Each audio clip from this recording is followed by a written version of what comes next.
पत्नी के नाजायज़ संबंध। एक लड़की का नाम जिसका नाम होता है निशा और एक लड़का का नाम होता है राजकुमार। लड़की निशा एक स्कूल में टीचर रहती है और राजकुमार जो होता है वो स्कूल में चर्च का काम करती है। वहाँ उसे चर्च में उसका जॉब रहता है।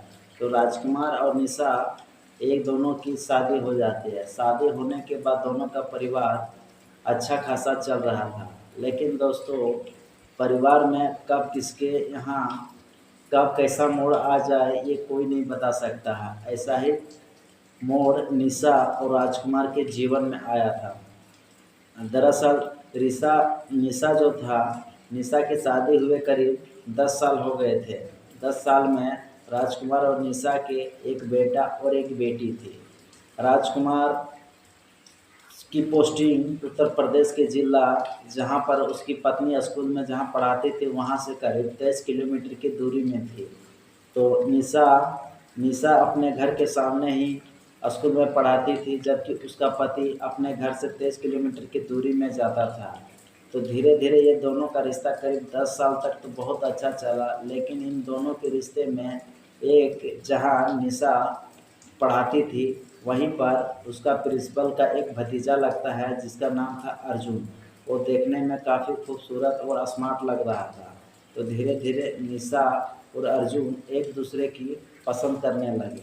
एक बार अर्जुन ने जब स्कूल के कॉलेज को ताला लगा रहा था तो सारे क्लासों का ताला लगा दिया और जो मेन गेट में था, मेन गेट में बोला निशा को कि निशा, तुम मेन गेट का ताला लगा कर चाबी हमको दे दो।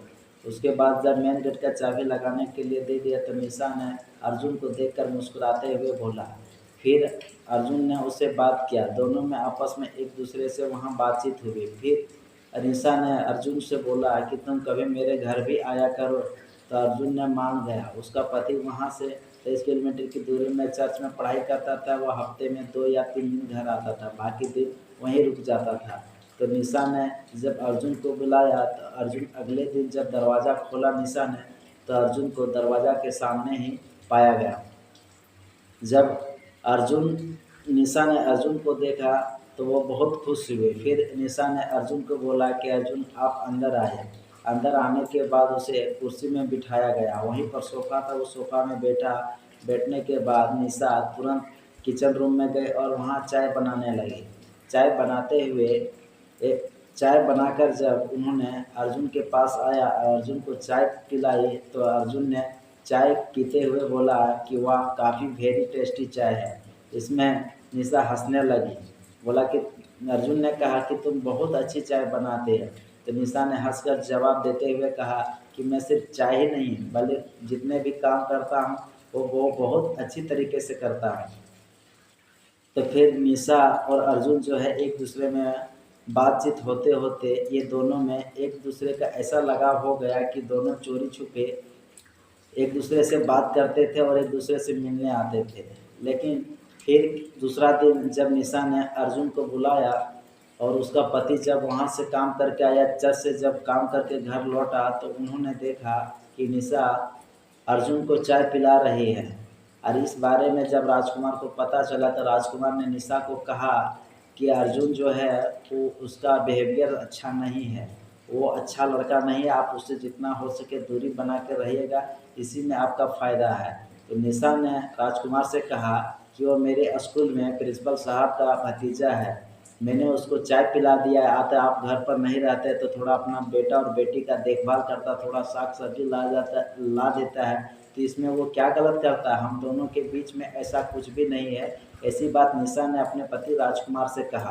राजकुमार ने कहा कि देखिए, मेरा काम था बताना, मैं आप लोगों को बता दिया, मानो या ना मानो आप लोग जानिए। फिर क्या था, फिर उसका पति वहाँ काम करने के लिए चला जाता है चर्च में। फिर निशा स्कूल जाती है। स्कूल छुट्टी होने के बाद फिर अर्जुन एक बार जब वो घर में नहीं थे, उन्होंने रात को फ़ोन करके निशा ने अर्जुन को अपने घर बुला लिया। घर बुलाने के बाद अर्जुन ने पूछा कि निशा, इतनी रात को आप मुझे क्यों बुलाए? तो निशा ने बोला कि आप अनाड़ी या अनजान तो नहीं है, आखिर क्या क्यों बुलाए इस बात को शायद आप भी जानते होते। काम कीजिए, मुझे बहुत डर लग रहा है, मेरा पति घर में नहीं है। एक काम कीजिए, आप मेरे घर में ही सो जाए ताकि मुझे भी चैन की नींद मैं सो सकूं। मुझे बहुत डर लग रहा है। यह कहकर उन्होंने तुरंत किचन में गया और उसके लिए अर्जुन के लिए खाना बनाने लगे। फिर उसे चाय पिलाए। चाय पिलाने के बाद उन्होंने उसका बिस्तर लगा दी जहाँ पर वो सोते थे। फिर बिस्तर लगाने के बाद अर्जुन को बोला निशा ने कि अर्जुन तुम यहाँ सो जाओ, मैं चटाई बिछा के नीचे सो जाते हैं। फिर अर्जुन वहाँ सो गए और निशा जी थे वो नीचे सो गए। सोने के बाद रात काफ़ी गहरी होती जा रही थी। निशा को नींद नहीं लग रहे थे और अर्जुन को भी नींद नहीं रहता, तो दोनों आपस में एक दूसरे को बातें करने लगे। अर्जुन बोलने लगे कि निशा मैं तुमसे बहुत प्यार करता हूँ। निशा मुस्कुराते हुए बोले कि मैं भी तुमसे प्यार करता। फिर वो दोनों आपस में एक दूसरे के साथ अच्छे से बातचीत करके वहाँ रात गुजारी।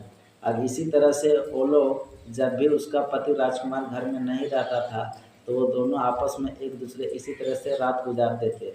लेकिन एक दिन की बात ऐसे हुई दोस्तों कि जब राजकुमार वहाँ से छुट्टी बिना बोले हुए घर में फ़ोन निशा को कॉल नहीं किया और कॉल नहीं करने के बाद एक दिन उसके घर में एंट्री जैसे ही होती है वैसे उन्होंने निशा और अर्जुन को अपने आपत्तिजनक स्थल में देख लेता है। इसके बाद राजकुमार ने निशा को 2-3 थप्पड़ वहीं झाड़ देता है और अर्जुन को पकड़कर वहीं पूरा पीटने लगता है। किसी तरह से अर्जुन वहाँ से उसके जंगल से छुड़ाकर भाग जाता है। भाग जाने के बाद राजकुमार निशा को बहुत डांटने लगता है। फिर यह बात उसने अपने ससुर को भी खबर कर देती है कि तुम्हारी बेटी ऐसी अवस्था में पाया गया, तुम्हारी बेटी ये क्या कर रहा है, आप बेटी को क्या शिक्षा दे रहे हैं। जब ये सब उसके ससुर और उसके भाइयों ने ये बात सुना तो निशा को डांटने लगा। फिर उसको समझाने लगा कि नहीं निशा बच्ची है, वो नादान है, उसको समझ में नहीं है, हम लोग उसे समझाएंगे। फिर क्या था, अर्जुन और निशा को दूसरा दिन जब फ़ोन में बातचीत हुआ तो अर्जुन और निशा ने बोला, निशा अपने पति से माफ़ी मांगने लगा और बोला कि हमसे गलती हो गई, हमें माफ़ कर दीजिए, आज से कभी हम गलती नहीं करेंगे, जो भी गलती हुआ अब से कभी हम लोग गलती नहीं करेंगे। फिर इस बात को राजकुमार जो था वो काफ़ी अच्छा लड़का था, यानी उसका नरम दिल था, उन्होंने निशा को माफ़ कर दिया। फिर निशा ने अर्जुन को फ़ोन करके कहा कि देखिए एक काम कीजिए, अभी जो है हमारे पति से आप माफ़ी मांग लीजिए, इसके बाद हम लोगों को क्या करना है ये हम आपको फ़ोन से बता देंगे। फिर अर्जुन ने दूसरा दिन उसका घर आकर राजकुमार का पैर पकड़ लिया। राजकुमार का पैर पकड़ कर बोला कि हमें माफ़ कर दो, अब से ऐसा गलती कभी नहीं करेंगे, जो हो गया सो हो गया, अब ऐसा नहीं करें। तो राजकुमार ने भी उसे माफ़ कर दिया। करीब माफ़ करने के बाद 1 सप्ताह या 10 दिन ऐसे ही चला तो राजकुमार और अर्जुन में अच्छी खासी दोस्ती हो गई। अर्जुन ने एक बार कहा कि चलो एक बार हम लोग मछली लाने बाज़ार जाते हैं।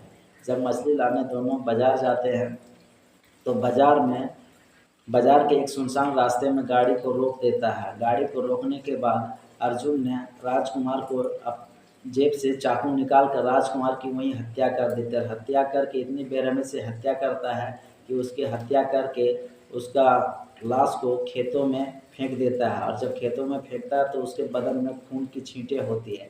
वो जब घर लौटता है अर्जुन, तब उसका फैमिली वाले देखते हैं अर्जुन की शर्ट पे कि तुम्हारे बदन में इतना खून कैसे लगा हुआ था। अर्जुन ने कहा कि मैंने आज राजकुमार को जान से मार दी, लेकिन इसकी सूचना अगर किसी ने अपना मुंह खोला और किसी ने पुलिस को बताया तो मुझसे बुरा कोई नहीं होगा।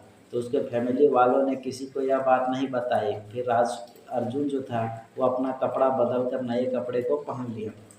उसके बाद जब दूसरा दिन हुआ तो वहाँ कुछ लोग खेतों में गए हुए थे, तो खेतों में देखा कि एक लाश यहाँ पर पड़ी हुई है। तो उसने गांव वालों ने तुरंत फॉरेंसिक पुलिस को सूचना दे दी कि यहाँ पर किसी की लाश पड़ी हुई है। तो सूचना पाकर पुलिस वहाँ तुरंत आ गई। ऐसा लाश पड़ा हो तो उन्होंने फॉरेंसिक रिपोर्ट को भी बता दी। तो वहाँ के थाना में जो ओपी थाना था वहाँ से भी पुलिस आ गई और डीएसपी भी वहाँ हाजिर हो गई और मीडिया वाले वहाँ सभी लोग हाजिर हुए। जब जब उसका लाश को देखा गया तो पता चला कि यह लाश राजकुमार का था। फिर उस लाश को पोस्टमार्टम के लिए भेजा गया था। जहाँ पोस्टमार्टम हो रहा था वहाँ पर निशा भी आई और उसके फैमिली मेम्बर जितने भी था वो भी आए। उन्होंने लाश के पास निशा ऐसा रो रही थी कि जैसे वह इस घटना से अनजान था, जबकि इस घटना के पीछे निशा का ही हाथ था। वो ऐसी रो रही, तो उसके माँ पिता मतलब उसके फैमिली मेम्बर चाहे किसी को शक नहीं हो रहा था कि ये घटना के पीछे निशा का ही हाथ होगा। फिर पुलिस ने जब इंक्वायरी और इन्वेस्टिगेशन किया तो उन्होंने निशा के उसके सास और ससुर को पूछा राजकुमार के, तो उन्होंने बताया कि उसका एक बार अर्जुन और इसकी है, दोनों में आपस में प्रेम कहानी जो है एक दूसरे से एफआईआर चल रहे थे। दोनों में एक दूसरे का प्रेम प्रसंग अच्छा खासा चल रहा था और एक दोनों के बीच एक बार हम दोनों ने घर में इन दोनों को डांटा भी था।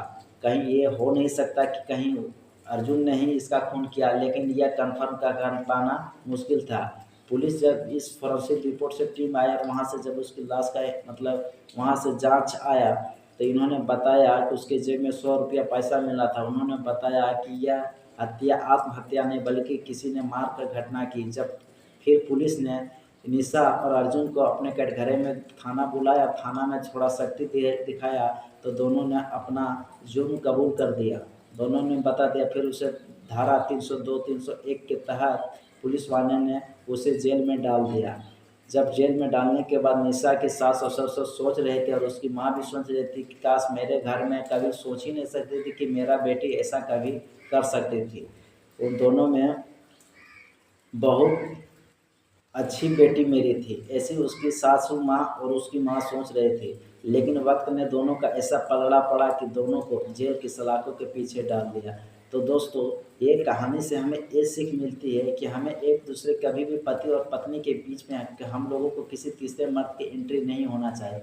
अगर ऐसा होता तो सिर्फ हमारे माँ बहन ही नहीं, हमारा पूरा फैमिली बिगड़ जाते हैं। तो दोस्तों, ये कहानी सुनाने का उद्देश्य किसी को परेशान करना या किसी को हैरान करना नहीं है, बल्कि आप लोगों को जागरूक करना है, सचेत करना है। तो मिलते हैं नए वीडियो में नई कहानी के साथ। तब तक के लिए जय भारत, जय हिंद। Thanks for watching.